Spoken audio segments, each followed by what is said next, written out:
ఇప్పుడేదో మనకంటూ ఒక కెరియర్ అని చెప్పేసి, జాబ్ అని చెప్పేసి, సెక్యూర్‌గా లైఫ్ ఉండాలి అని చెప్పేసి, మన పేరెంట్స్ గొప్పగా చెప్పుకోవాలని చెప్పి టౌన్స్ అండ్ సిటీస్‌లోకొచ్చేసి జాబ్ కోసం చూస్తున్నామే గానీ, పండగొస్తే ఊరికి వెళ్ళకుండా ఉండగలమా చెప్పండి? అస్సలు మనసొప్పదు. ఊరికి వెళ్ళాలి, మనం వాళ్ళతో టైమ్ స్పెండ్ చేయాలి, అలాగే అట్మాస్ఫియర్‌ని ఫీల్ అవ్వాలి.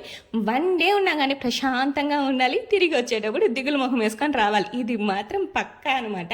నాకైతే మా ఊరితో చాలా చాలా మెమరీస్ ఉన్నాయి. ఈ మామిడి చెట్టుతో, ఈ టెర్రస్‌తో, నేను మా చెల్లెలు ఈ టెర్రస్ మీద ఎన్ని కుప్పిగంతులు వేసామో ఎవ్వరికీ తెలియదు అనమాట. ఇలాంటి మెమరీస్ మీ లైఫ్లో కూడా చాలానే ఉండుంటాయి కదా. నాతో కొన్ని షేర్ చేసుకొని కామెంట్ సెక్షన్లోకి వచ్చి ఫాస్ట్గా